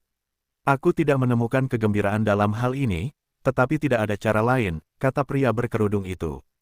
Requiescat in pace, A.N., beristirahatlah dalam damai. Pria berkerudung itu berjalan pergi, menghilang dalam kegelapan malam. Setelah menyelesaikan tugasnya, sekarang saatnya baginya untuk kembali ke Lon, di mana misi barunya telah menunggunya hari kedua setelah William menyelesaikan latihannya dengan Selin. Ia baru saja menyelesaikan rutinitas bela dirinya dan menunggu matahari terbit dari timur. Aku penasaran apa yang sedang dilakukan Mama sekarang, pikir William sambil melepas bajunya dan mulai menyekat tubuhnya dengan handuk. Ia tidak bertemu Ella selama 2 tahun terakhir dan kakeknya hanya mengatakan bahwa Ella sedang sibuk berlatih bersama kawanannya yang lain. Setelah selesai mengeringkan diri, William duduk di bukit saat sinar matahari pertama mengintip dari balik bukit di timur. Menyaksikan matahari terbit dan terbenam telah menjadi kebiasaannya dalam kehidupan ini. Hal itu mengingatkannya pada hari-hari di bumi ketika ia kehilangan banyak kesempatan indah karena penyakitnya. Saat menatap matahari terbit, ia mendengar suara yang familiar dari notifikasi sistem. Tanda hubung tanda hubung tanda hubung tanda hubung. Kurang dari ding. Lebih besar dari. Kurang dari Anda telah menerima email dari Godshop. Lebih besar dari. Tanda hubung tanda hubung tanda hubung tanda hubung. Email, gumam William saat membuka kotak masuk dari God Shop miliknya. Ini adalah pertama kalinya ia menerima email dari sistem dan ia sangat penasaran dengan isinya. Dia membaca surat itu dan terkejut saat melihat ada lampiran di dalamnya. Tanda hubung tanda hubung tanda hubung tanda hubung. Kepada pelindung kita tercinta, Dewa Gembala saat ini sedang merayakan ulang tahunnya yang ke-3021. Karena itu, Yang Mulia David telah memutuskan untuk mengirimkan hadiah kepada teman-teman dekat dan kenalannya. Sebagai penyedia artefak tingkat dewa nomor 1 sejak zaman dahulu, toko dewa ditugaskan untuk mengirimkan hadiah dewa secara gratis. Terlampir di dalam surat ini adalah artefak lonceng Athanasia, milik Dewa Gembala. Itu adalah artefak khusus yang dikatakan memberikan kebahagiaan kepada orang yang memakainya. PS. Semua barang yang dikirim oleh toko dewa dalam kondisi sempurna. Kami tidak akan menerima klaim dan pengembalian uang untuk barang yang rusak atau cacat. Kami tidak menangani hal-hal seperti itu. Apakah Anda menyukai layanan kami? Silakan tinggalkan ulasan di situs web kami. Kami akan secara otomatis menghapus ulasan bintang 3 dan di bawahnya. Siapapun yang berani meninggalkan ulasan buruk akan dikutuk karena tidak akan dapat menaikkan PP mereka lagi. Hormat saya, manajer toko dewa, melayani Anda sejak dahulu kala gelombang. Tanda hubung tanda hubung tanda hubung tanda hubung tanda hubung. Lonceng Athanasia. William memanggil lonceng dari toko dewa dan menggunakan keterampilan penilaiannya untuk memeriksa informasinya. Tanda hubung tanda hubung tanda hubung tanda hubung. Kurang dari lonceng Athanasia lebih besar dari. Lonceng ini dulunya milik Amaldea, yang terkadang disebut Dewi Lembut. Ia menitipkan lonceng itu kepada Dewa Gembala saat ia naik ke langit berbintang untuk menjadi konstelasi. Memberikan +10 bonus peningkatan untuk semua statistik. Memelihara tubuh pemakainya agar selalu sehat. Memberikan kekebalan terhadap racun. Meningkatkan efek dari semua skill pengasuhan. Memberikan form, tanda hubung tanda hubung tanda tanya tanda tanya tanda tanya tanda tanya tanda tanya tanda tanya. Tanda hubung tanda hubung tanda hubung tanda hubung tanda hubung. William membaca informasi itu dan setuju bahwa itu adalah artefak yang sangat bagus. Namun, ada beberapa tanda tanya yang disertakan dalam informasi itu dan dia tidak tahu apa artinya. Sistem, apakah ada yang salah dengan skill penilaianku? Kurang dari untuk menjawab pertanyaan pembawa acara, level skill penilaian yang kamu miliki saat ini tidak dapat menerjemahkan informasi artefak sepenuhnya. Ini adalah hal yang sangat normal, terutama untuk artefak suci atau ilahi yang dimiliki oleh para dewa dan dewa. Lebih besar dari begitu, William menganggukkan kepalanya tanda mengerti. Aku yakin Sir David tidak akan melakukan sesuatu yang merugikanku. Ah, aku lupa, aku juga perlu mengucapkan selamat ulang tahun padanya. William membalas email dari manajer toko dewa dan dengan hormat memintanya untuk menyampaikan pesan kepada Dewa Gembala. William berterima kasih kepada David dalam suratnya dan mengucapkan selamat ulang tahun kepadanya. Ia juga meminta maaf dan berjanji akan memberikan persembahan saat ia pergi ke kuil berikutnya sebagai ucapan terima kasih atas kemurahan hati David. Setelah mengirim balasannya, ia sekali lagi melihat lonceng di tangannya. Dari semua sudut, lonceng itu tampak seperti lonceng perak. Biasa tanpa fitur khusus. Jika bukan karena informasi yang ia dapatkan dari skill penilaian, William akan mengira bahwa ia dikerjai oleh toko dewa. Meyeh, sebuah sapaan yang akrab bergema di udara dan William buru-buru berdiri dan melihat ke arah asal panggilan itu. Di sana, ia melihat Ella berlari ke arahnya dengan tergesa-gesa. William menyeringai dan berlari ke arah mamanya dan keduanya akhirnya bersatu kembali setelah 2 tahun berpisah. Mama, aku merindukanmu. Meyeh, apa kabarmu? Meyeh. Keduanya mengobrol cukup lama sambil saling bertanya apa yang telah mereka lakukan selama 2 tahun terakhir hingga mereka tidak bersama. Ella mengatakan kepadanya bahwa ia dan kambing-kambing lainnya berlatih dengan Marcus dan Thunder di bagian utara kerajaan Helan. Ia menambahkan bahwa di tempat mereka dilatih juga terdapat banyak kambing Ibexes perang Amorian. William mendengarkan cerita Ella dan mengerutkan kening ketika mendengar bahwa mereka diperlakukan sebagai orang luar pada awalnya. Ia bahkan mengeluh bahwa mereka diserang beberapa kali oleh pemimpin kawanan Ibexes yang menuntut mereka untuk tunduk kepadanya. Tentu saja, tidak ada satupun kambing yang setuju dengan tuntutannya karena mereka sudah menjadi bagian dari kawanan William. Disitulah masalah dimulai dan mereka terus-menerus diganggu selama pelatihan mereka. Tidak hanya oleh kambing-kambing, tetapi juga oleh suku-suku yang tinggal di wilayah itu. Tentu saja, Ella dan kambing-kambing lainnya mencoba melawan, tetapi jumlah mereka jauh lebih sedikit. Jumlah mereka hanya 14, sedangkan jumlah musuh mereka mencapai ribuan. Bagaimana mungkin mereka bisa menang? Untungnya, Markus bersama mereka dan Ella memberitahu anak laki-laki berambut merah itu bahwa gembala senior Lon telah berbicara panjang lebar dengan kepala suku. Setelah pembicaraan mereka, tidak ada satupun ibex perang dan anggota suku yang mengganggu mereka lagi. Hal ini memungkinkan kambing-kambing itu berlatih di lingkungan yang keras di wilayah utara, tempat badai salju dan hujan es terjadi secara teratur. Tanda hubung tanda hubung tanda hubung tanda hubung tanda hubung. Sebagai balasannya, William memberitahu Ella tentang pelatihannya dengan Owen, Trent, Dwayne, dan Celine. Tentu saja, ia mengecilkan kerasnya pelatihan itu agar tidak membuat Ella kesal. Keduanya berbicara lama sekali hingga hampir waktu makan siang. "Mama, aku punya sesuatu untukmu." "Meyeh, ini artefak ilahi dan aku ingin kamu memilikinya, Mama." William memberikan lonceng perak itu kepada Ella dan membunyikannya beberapa kali. "Meyeh." Ella mengembik pelan saat melihat lonceng itu. Nalurinya mengatakan bahwa itu adalah benda yang sangat berharga dan dia merasa tersentuh karena William berencana memberikannya kepadanya. Lonceng itu dipasang pada kerah perak yang secara otomatis menyesuaikan ukurannya agar pas dengan pemakainya. William dengan penuh kasih membetulkan kerah di leher Ella dan mengamankannya di tempatnya. "Mama, apakah Mama merasa tidak nyaman?" Ella menggelengkan kepalanya dan menjilati pipi William sebagai jawaban. "Aku harus kembali ke rumah Tuan untuk memasak makan siangnya. Bagaimana denganmu, Mama?" "Meyeh, baiklah, kita bertemu nanti sore." William mengangguk. Ella mengatakan kepadanya bahwa dia akan pergi dan menjaga anggota kawanan ternak William lainnya yang saat ini sedang merumput di lembah dekat Lon. Dialah satu-satunya yang kembali ke kota karena dia ingin melihat bagaimana keadaan William. William memeluk Ella sekali lagi sebelum dia pergi ke rumah Celine. Ella, di sisi lain, menatap punggung William yang menjauh dengan mata lembut. Dia mengembik pelan untuk mengucapkan terima kasihnya, bukan kepada William, tetapi kepada David yang telah membuatnya mengingat hal-hal yang telah terjadi di masa lalu yang jauh. Masa lalu, ketika para dewa dan manusia bekerja sama, untuk membangun surga yang dia pikir akan bertahan sampai akhir zaman. Tanda hubung tanda hubung tanda hubung tanda hubung tanda hubung tanda hubung. Di suatu tempat di kuil para dewa. Ulang tahun ke-3021. Lily mendengus. "Omong kosong. Tidak bisakah kau jujur dan mengatakan bahwa kau ingin memberinya hadiah? Mengapa melakukan hal-hal dengan cara yang tidak langsung?" Dewi Loli mengeluh karena David telah menipu William dengan percaya bahwa itu adalah hari ulang tahunnya. Sayangnya, William juga lupa bahwa tidak ada orang yang berulang tahun yang mengirimkan hadiah kepada orang lain saat ulang tahun mereka. Biasanya, yang menerima hadiah adalah mereka yang berulang tahun, bukan sebaliknya. "Lily, kau adalah dewi generasi baru.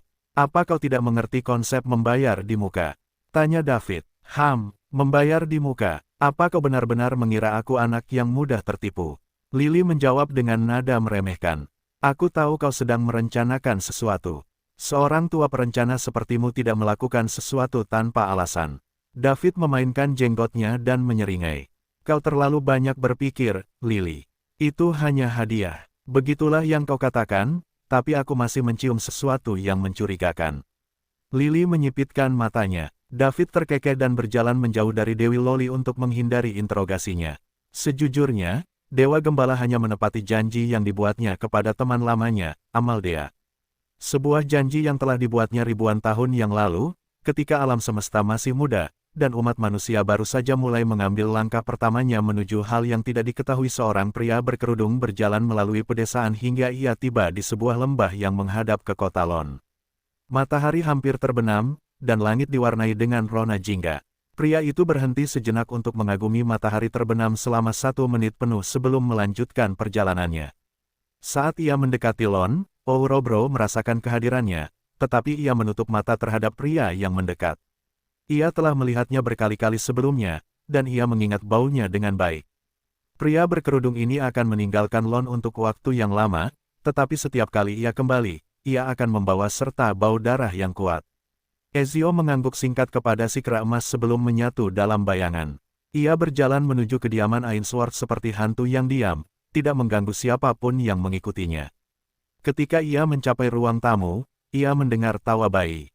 Ezio tersenyum meskipun ia tidak suka karena tuannya akan selalu kembali menjadi kakek nenek yang penyayang setiap kali ia berada di dekat cucunya. Hal yang sama terjadi pada Matthew dan William, tetapi ia dapat mengatakan bahwa James akan memanjakan Eve saat ia tumbuh dewasa. Ia memanjatkan doa dalam hati kepada orang-orang bodoh yang berani mendekati wanita muda itu saat ia dewasa. Ezio yakin bahwa jika Mordred tidak membunuh mereka, James pasti akan melakukannya. Ia menemukan tuannya, sedang menulis surat di dalam kamarnya. Seperti biasa, Ezio akan menunggu hingga James selesai dengan tugasnya. Ia tidak terburu-buru dan memutuskan untuk bermeditasi untuk sementara waktu. Beberapa menit kemudian, James akhirnya menyelesaikan suratnya dan memanggilnya. "Bagaimana?" tanya James. "Tangan kanan menteri tidak akan mengganggu kita lagi," lapor Ezio. "Jika menteri itu tidak bodoh, ia akan tahu apa yang harus dilakukan." "Bagus sekali." James menganggukkan kepalanya tanda setuju. "Beristirahatlah selama 2 hari sebelum memulai tugas barumu. Aku yakin kau sudah tahu apa itu." "Ya."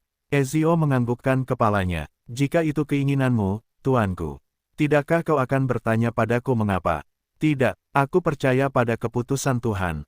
James mengetuk kursi berlengan dengan jarinya saat dia menatap pria berkerudung yang berlutut di depannya. "Tunjukkan padanya kekotoran manusia," perintah James.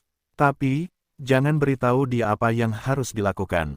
Biarkan dia membuat keputusannya sendiri. Apakah dia melakukannya atau tidak, itu terserah padanya." "Aku mendengar dan mematuhi," jawab Ezio. "Kau boleh pergi sekarang, sesuai keinginanmu." Tanda hubung tanda hubung tanda hubung tanda hubung. Setelah meninggalkan kediaman Ainsworth, Ezio berjalan menuju satu-satunya kedai di Lon, hutan tidur. Dia melepas tudungnya sebelum masuk ke dalam kedai. Ezio sekarang sedang tidak bertugas, jadi dia tidak perlu mengikuti kredo ketat yang telah dipaksakannya pada dirinya sendiri. Seperti biasa, dia berjalan ke bangku terjauh di bar dan menunggu bartender mengambil pesanannya. "Anda akan minum seperti biasa?" tanya bartender Sleeping Forest, Ryan, sambil menyeka gelas kaca di tangannya. "Ya," jawab Ezio tanpa menoleh. Ryan mengangguk dan mengeluarkan beberapa botol dari lemari. Beberapa detik kemudian, ia dengan ahli meracik koktail. Ini adalah campuran khusus yang tidak disajikan kepada pelanggan lain di bar. Alasannya, tak seorang pun dari mereka cukup kuat untuk menghabiskan minuman itu. Hanya segelintir orang di Lon yang menikmati minuman ini dan Ezio adalah salah satunya. Ryan meletakkan gelas di depan Ezio sambil mengedipkan mata sebelum kembali ke tempatnya. Ezio menggumamkan kata terima kasih sebelum menyesap minuman dari gelas. Pria berambut coklat itu memejamkan mata sambil menikmati sensasi terbakar yang menyebar di dalam mulutnya, ke tenggorokannya, dan ke dalam tubuhnya. Ia tak dapat menahan desahan lembut kenikmatan yang keluar dari bibirnya saat ia berendam dalam sisa-sisa minumannya. Ezio tinggal di dalam bar selama 1 jam sebelum berjalan keluar di tengah malam. Seperti biasa, ia berjalan-jalan di sekitar kota Lon tanpa tujuan yang jelas. Entah mengapa, ia mendapati dirinya berjalan ke arah selatan Lon. Itu adalah tempat yang jarang ia kunjungi, karena ia tidak punya alasan untuk pergi ke sana. Namun, entah mengapa, ada sesuatu yang menariknya untuk pergi ke arah itu.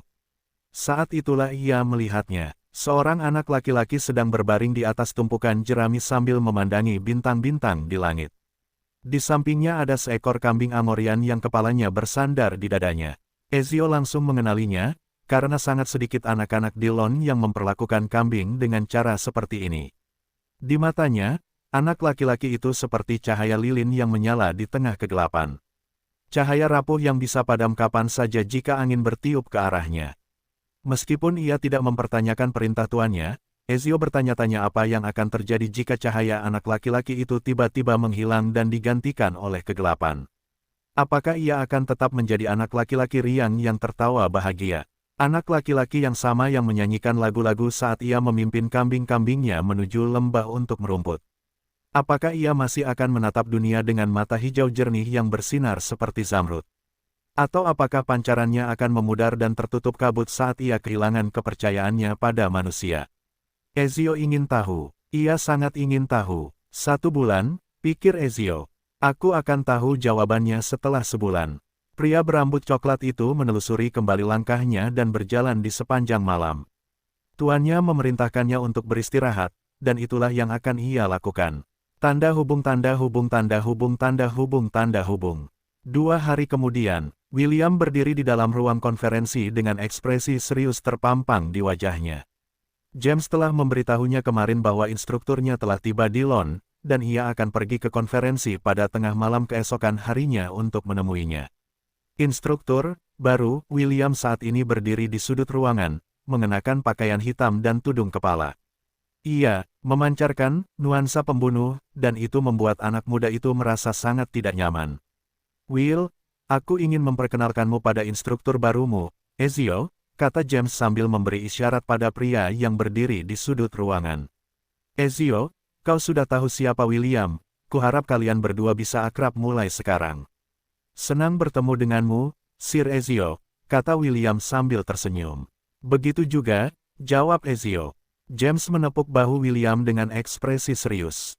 Kau akan menemani Ezio saat ia menyelesaikan misinya di luar London. Kau bebas bertindak sesukamu, tetapi kau tidak boleh mengganggu pekerjaannya. Apa aku sudah menjelaskannya? Ya, William mengangguk. Ezio, jaga cucuku, perintah James. Anda sudah tahu seperti apa dia. Saya yakin Anda akan mengalami sakit kepala, tetapi bersikaplah lebih toleran terhadapnya. Sesuai perintah Anda, tuanku. Ezio membungkuk hormat kepada James sebelum berbalik ke arah William. Ayo pergi, William. Waktunya Anda memulai latihan. Baik, Tuan Ezio, jawab William. Keduanya meninggalkan kediaman di bawah kegelapan malam. William telah mengucapkan selamat tinggal kepada tuannya, mamanya Ella, pamannya Mordred, Bibi Anna, Bibi Helen, dan keponakannya yang manis, Eve. Keduanya baru saja meninggalkan kota London ketika Ezio memulai percakapan. Anda telah berlatih di bawah beberapa guru dan saya dapat mengatakan bahwa kemampuan bertarung Anda secara keseluruhan telah mencapai tahap awal peringkat emas, kata Ezio sambil terus berjalan. Binatang kelas D tidak akan menjadi ancaman bagi Anda dan sampai batas tertentu Anda akan mampu menangani binatang kelas C biasa sendirian. Ezio berhenti sejenak sebelum melanjutkan penjelasannya. Namun, ancaman terbesar bagimu saat ini adalah manusia, bukan monster. Meskipun aku seharusnya menjadi instrukturmu, aku tidak akan mengajarimu apapun kecuali kau telah berkomitmen penuh untuk mengambil langkah berikutnya. Sampai saat itu, kau hanya akan mengamati di pinggir lapangan. Kau bebas melakukan apapun yang kau inginkan selama kau tidak menghalangi misiku. Kau mengerti? Ya, jawab William. Anak laki-laki itu memiliki gambaran samar tentang apa yang disinggung oleh instruktur barunya dan itu sudah membuat perutnya mual. Dia berharap tanpa harapan bahwa dia hanya terlalu banyak berpikir. Sayangnya bagi William, harapan kecil di hatinya itu lenyap sepenuhnya saat dunianya diwarnai merah-roma ketakutan, keputusasaan, ketidakberdayaan, dan rasa sakit yang pekat, memenuhi udara saat William melihat tangannya yang berlumuran darah. Segala sesuatu di sekitarnya telah hancur berantakan dan api membakar setiap tenda sejauh mata memandang. Tangisan beberapa bayi terdengar di dekatnya, saat ibu mereka berusaha sekuat tenaga meyakinkan mereka bahwa semuanya akan baik-baik saja.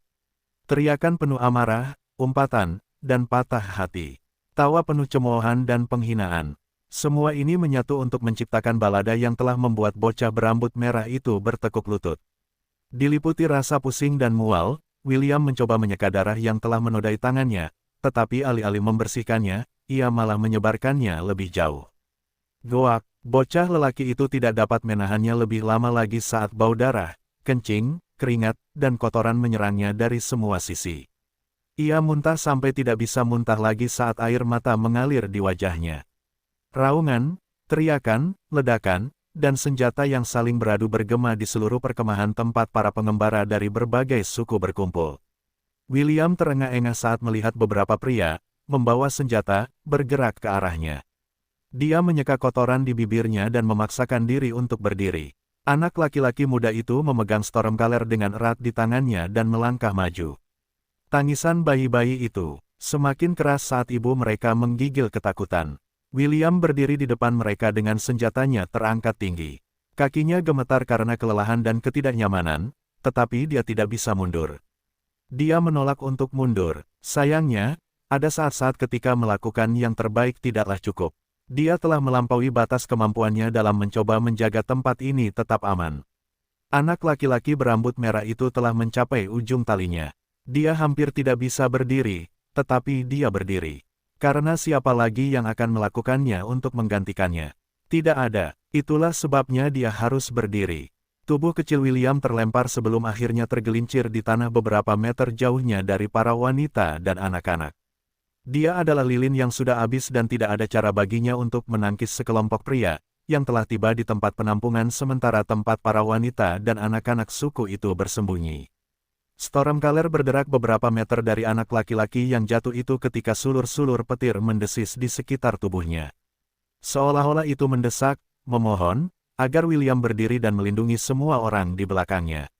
Sebanyak yang diinginkan anak laki-laki itu untuk mendengar panggilannya, dia tidak bisa lagi menggerakkan tubuhnya. Salah satu pria itu berjalan mendekati William, dan menginjak kakinya tanpa ampun. Suara tulang yang patah dan tangisan kesakitan anak laki-laki itu bergema di malam hari. Menertawakan penderitaannya, pria itu menginjak lengannya, mematahkannya juga. Cukup, jangan bunuh dia, kata salah satu pria itu. Dia half-elf, kita bisa menjualnya dengan harga tinggi. Sekelompok pria itu tertawa saat melihat William dan orang-orang yang gemetar di belakangnya. Di tengah tangisan bayi, pandangan kabur William beralih ke pohon di kejauhan. Di sana dia melihat seorang pria berkerudung saat jubahnya berkibar tertiup angin. Pria berkerudung itu berjalan ke arah sekelompok pria itu dengan langkah yang teratur, namun, tidak ada langkah kaki yang terdengar. Ketika seseorang akhirnya memperhatikannya, dia sudah hanya berjarak 1 meter dari pria yang mematahkan lengan dan kaki William. Dan pada hari itu, William akhirnya melihat dengan mata kepalanya sendiri, dan akhirnya mengerti, bahwa dunia di luar batas Lon adalah tempat yang penuh dengan kesengsaraan dan pertikaian. Di mana yang kuat menindas yang lemah dan para tiran jahat mengakhiri hidup orang-orang yang tidak bersalah seolah-olah mereka hanya memotong rumput. Sebelum kesadaran William turun ke dalam kegelapan, dia mendengar pria berkerudung itu mengatakan sesuatu ke arahnya. Requiescat in pace, darah dari segerombolan pria itu menyembur ke udara seperti air mancur, dan jatuh ke tubuh anak laki-laki itu seperti hujan. Satu-satunya hal yang menyelamatkan adalah William sudah pingsan dan tidak menyadari apa yang terjadi di sekitarnya. Pria berkerudung itu menunduk menatap anak laki-laki malang yang tergeletak di tanah, dengan anggota tubuhnya tertekuk dalam sudut yang tidak wajar dan air mata berlumuran darah menodai wajahnya yang tampan. Meskipun dia tidak sadarkan diri, air matanya tidak pernah berhenti mengalir. Mungkin, William menangisi nyawa yang hilang, atau mungkin dia menangisi kehilangannya sendiri. Apapun alasannya, satu hal yang jelas. Ketika pagi tiba, anak laki-laki muda yang telah meninggalkan Lon lebih dari sebulan yang lalu tidak akan pernah sama lagi. Tanda hubung tanda hubung tanda hubung tanda hubung tanda hubung. Dibandingkan dengan William, If sangat merepotkan, kata Anna sambil menepuk lembut punggung bayi yang sedang tidur itu sambil melihat bunga-bunga di taman. Kapan menurutmu dia akan kembali, ayah? James menatap cucunya yang sedang tidur dengan senyum di wajahnya. Namun, ketika Anna menyebut nama William, senyumnya menegang dan digantikan dengan ekspresi gelisah. Sudah 6 bulan sejak dia meninggalkan Lon, jawab James. Aku yakin dia sudah dalam perjalanan pulang. Anna cemberut, ayah, kemana ayah menyuruh William pergi? Aku tidak ingin If tumbuh besar tanpa menghabiskan waktu bersama kakaknya. Bocah berambut merah itu bersikeras agar If memanggilnya kakak, bukan sepupunya. Anna menyetujui permintaannya sambil tertawa karena dia merasa reaksi William cukup lucu. Dia tidak tahu bahwa James telah mengirim bocah malang itu ke misi yang akan membuatnya menjadi. Tiba-tiba, James mengangkat kepalanya untuk melihat ke arah gerbang utara Lon karena dia telah menerima pesan tersembunyi dari Ezio. Dia buru-buru meninggalkan taman dan menuju ke utara. Ketika dia tiba di gerbang, dia melihat 2 orang berkerudung. Satu tinggi, satu kecil, dan keduanya mengenakan jubah berkerudung. James langsung mengenali mereka berdua. Penguasa Lon memiliki ekspresi tenang di wajahnya saat dia menunggu kedua orang itu tiba di depannya. Saya telah kembali, tuanku. Ezio meletakkan tangannya di dada untuk memberi salam. Selamat datang kembali. James menganggukkan kepalanya sebentar sebelum menoleh ke arah anak laki-laki muda yang wajahnya tidak bisa dia lihat. Selamat datang kembali, William. Anak laki-laki itu hanya mengangguk singkat sebagai tanda terima dan tidak melakukan apapun. William hanya berdiri di sana saat jubahnya bergoyang tertiup angin. James mendesah dalam hati saat dia melihat cucu kesayangannya. Dia langsung tahu bahwa anak laki-laki itu tidak berminat untuk reuni emosional. Kalian berdua pasti lelah karena perjalanan kalian, kata James. Ayo kembali ke kediaman. Aku akan meminta Helen menyiapkan sesuatu yang baik untuk kalian berdua. Aku tidak akan pergi. James mengerutkan kening saat menatap anak laki-laki berkerudung yang berdiri di depannya. Aku tidak akan pergi ke kediaman, kata William. Aku akan pergi ke rumah Tuan. William tidak menunggu jawaban James dan berjalan melewatinya. Orang tua itu tidak marah dengan tindakan William. Tidak, dia tidak mungkin marah karena jauh di dalam hatinya dia merasa sangat bersalah. James hanya bisa melihat punggung cucunya yang menjauh saat dia berjalan menuju ke selatan lawn tempat kediaman Celine berada. Sambil mendesah untuk kedua kalinya, dia memberi isyarat kepada Ezio untuk mengikutinya kembali ke kediaman. Dia ingin mendengar laporan terperinci tentang apa yang dialami cucunya selama setengah tahun dia tidak berada di lawn. Berapa banyak? Tanya James. 100, jawab Ezio. Hanya 100. Ya, James memejamkan mata saat jarinya mengetuk kursi berlengan. Ia berpikir tentang apa yang harus dilakukan selanjutnya, karena ia tahu bahwa ia tidak bisa membiarkan William tetap dalam kondisinya saat ini. Semakin lama ia tetap dalam kondisi itu, semakin sulit baginya untuk melepaskan diri dari cengkeramannya.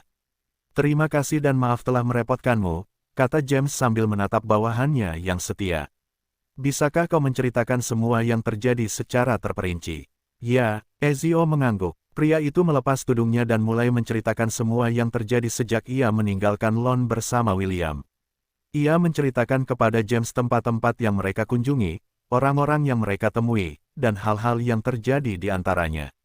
Pria tua itu mendengarkan dengan ekspresi serius seolah-olah ia takut akan melewatkan satu kata pun dari cerita Ezio. Sementara ini terjadi, William telah tiba di rumah Celine, tetapi alih-alih bertemu dengan tuannya, ia pergi ke kandang kambing. Begitu masuk, ia menutup semua jendelanya, dan mengunci pintu masuk. Anak laki-laki itu pergi ke sudut tempat jerami ditumpuk rapi dan diletakkan di atasnya. Tak lama kemudian, ia memejamkan mata untuk tidur. Tubuhnya berkedut dari waktu ke waktu dan kata-kata terkadang keluar dari bibirnya. Ia menghidupkan kembali mimpi buruk yang dialaminya selama 6 bulan terakhir dalam mimpinya. Ini bukan pertama kalinya hal ini terjadi, karena ia telah mengalaminya berkali-kali selama perjalanan mereka. Beberapa jam kemudian, ia terbangun dari tidurnya. Perutnya keroncongan dan sekarang saatnya untuk makan. Anak laki-laki itu baru saja akan mengeluarkan buah-buahan yang dipetiknya dalam perjalanan kembali ke lawn dari cincin penyimpanannya ketika pintu kandang kambing terbuka. Cahaya membanjiri lingkungan yang gelap dan anak laki-laki itu harus menutupi matanya karena kecerahan yang tiba-tiba. Murid bodoh, mengapa kau tidak datang dan menyapaku terlebih dahulu? Sebuah suara yang manis dan lembut mencapai telinganya. William menatap wanita cantik yang berjalan ke arahnya. Jika ini terjadi di masa lalu, dia mungkin sudah mundur karena takut, tetapi dia yang sekarang hanya menatap Celine dengan tatapan apatis. Murid menyapa guru, kata William sambil mengangguk singkat. Saya sudah kembali. Hanya itu, Celine meletakkan tangannya di pinggangnya. Tidak ada oleh-oleh, atau hadiah. Tidak ada kesempatan untuk menemukan hadiah yang cocok untuk guru, jawab William. Murid akan melakukannya dengan lebih baik lain kali. Celine mendecakkan lidahnya karena kesal. Dia tidak menyukai William yang sekarang dan itu membuatnya kesal. Pergi ke rumah dan masakkan aku makan malam lebih awal, perintah Celine. Pastikan kamu melakukannya dengan sepenuh hati. Oke, William mengangguk sambil berdiri dari tumpukan jerami. Ia tidak mempertanyakan mengapa tuannya ingin makan malam pada pukul 3 sore, dan ia juga tidak berniat untuk bertanya. Anak laki-laki itu hanya mengikuti Celine kembali ke rumah dan langsung menuju dapur. Oliver, yang duduk di tempat bertenggernya, mengamati anak laki-laki itu saat ia menyiapkan makanan untuk Celine. William telah meninggalkan lawn selama lebih dari 6 bulan dan, ketika ia kembali, ia telah menjadi seperti ini. Monyet beo itu telah menduga bahwa ini pasti akan terjadi. Namun, melihat William yang nakal berubah menjadi anak nakal yang tidak berperasaan masih membuatnya gusar.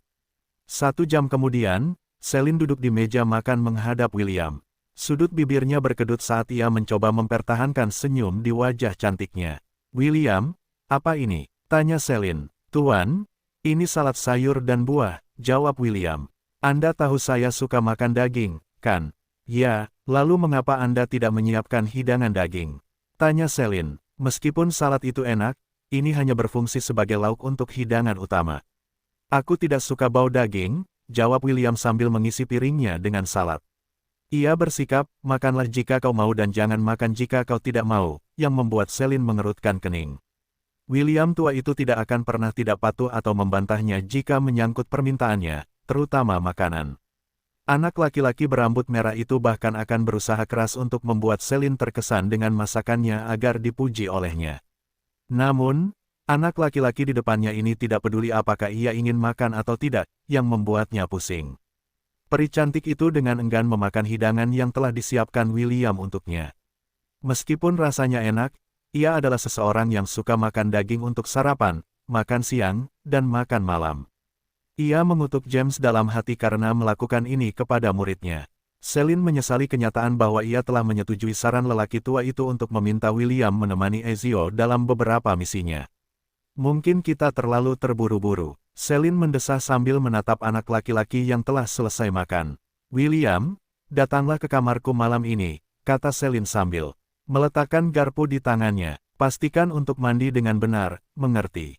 Ya, jawab William. Tuan, jika Anda tidak membutuhkan saya untuk apapun, saya akan kembali ke kandang kambing. Pergilah, tapi, ingatlah bahwa Anda punya janji dengan saya malam ini. Setelah mengangguk sebentar kepada Celine, William meninggalkan rumah dan kembali ke kandang kambing. Celine dan Oliver saling melirik dan menggelengkan kepala pada saat yang sama. Jadi, ini artinya tidak menangisi susu yang tumpah. Oliver memutar matanya. Perkataan yang tepat sekali. Bukan begitu, Nyonya. Oliver, ya, masaklah aku beberapa hidangan daging. Petik 2 titik titik titik. Sesuai keinginan Anda, Nyonya. Tanda hubung tanda hubung tanda hubung tanda hubung tanda hubung. 3 jam setelah matahari terbenam, William mengetuk pintu kamar tidur Celine. Ia mengenakan jubah tidur polos dan tubuhnya beraroma sabun. Masuklah. Ya, William melangkah masuk ke kamar tuannya. Celine melirik anak laki-laki itu sebentar sebelum memberi isyarat kepadanya untuk datang ke tempat tidur. William menurut dan berbaring di samping tuannya. Ia kemudian memejamkan mata untuk tidur. Entah mengapa, peri cantik itu merasakan sedikit kekecewaan di hatinya karena anak laki-laki itu bahkan tidak berkedip saat menatapnya dalam balutan gaun tidurnya. Hanya beberapa bulan yang lalu, wajah William akan memerah setiap kali melihat Celine dalam balutan gaun tidurnya. Sekarang, ia bersikap seolah-olah ia adalah orang dewasa dan Celine hanyalah seorang gadis kecil yang sama sekali tidak memiliki ciri-ciri yang baik. Celine menyingkirkan pikiran-pikiran duniawi ini ke belakang pikirannya saat ia menempelkan dahinya di dahi William. Sinkronisasi. Tanda hubung tanda hubung tanda hubung tanda hubung tanda hubung tanda hubung. Celine hampir tidak mengenali laut kesadaran William karena sangat berbeda dengan yang dilihatnya 6 bulan lalu. Terakhir kali, laut kesadaran William dipenuhi bintang-bintang yang berkilauan terang di langit. Lautan di bawah kaki mereka akan memantulkan bintang-bintang ini dan menciptakan dunia yang dipenuhi warna-warna yang memukau. Sekarang, hanya ada satu warna di dunia William, yaitu merah. Awan merah menggantung di langit, dan laut di bawah kakinya berwarna merah tua. Senjata yang tak terhitung jumlahnya tertanam di permukaan laut, dengan gagangnya menunjuk ke arah langit sebagai bentuk perlawanan. Pedang, tombak, kapak, belati, dan beberapa senjata eksotis dan unik dapat dilihat di mana-mana. Di tengah-tengah semuanya berdiri sosok kecil yang mengenakan tudung kepala. Tetesan darah jatuh dari tangannya yang berlumuran darah yang membuat riak-riak kecil di samping kakinya. Celine mengerutkan kening ketika melihat pemandangan ini, tetapi kakinya tidak berhenti bergerak. Dia berjalan mendekati anak laki-laki yang sedang menatap ke kejauhan, dengan tudung kepala menutupi wajahnya. Tuan, mengapa kehidupan manusia begitu rapuh? William bertanya tanpa menoleh. Mengapa orang yang tidak bersalah selalu harus menjadi pihak yang menderita? Jika menunjukkan niat baik kepada orang lain dibalas dengan tusukan dari belakang, apa gunanya kebaikan? William akhirnya menoleh untuk melihat wanita cantik yang telah menyiksanya berkali-kali di masa lalu. Menurutku akan lebih baik jika semua orang berhenti bersikap baik satu sama lain, kata William lembut. Dengan begitu, kamu tidak akan merasa dikhianati jika seseorang mencekik lehermu dan menjualmu sebagai budak. Celine melangkah maju lalu dengan lembut memegang bagian belakang kepala William. Dia kemudian menariknya mendekat ke dadanya, memeluknya erat. William merasakan kehangatan dan kelembutan tuannya, juga aroma yang familiar yang keluar dari tubuhnya. Namun, aroma itu tidak lagi memiliki makna yang sama seperti di masa lalu. Tidak ada yang berarti baginya lagi. Ia bahkan merindukan pelajaran-pelajaran Celine yang menyiksa. Setidaknya, selama masa-masa itu, ia bisa menjerit dan menjerit karena rasa sakitnya. Sekarang, semua air matanya telah mengering. Ia tidak lagi memiliki air mata untuk ditumpahkan, ia tidak lagi peduli. Baginya, kehidupan yang ia jalani sekarang telah kehilangan maknanya.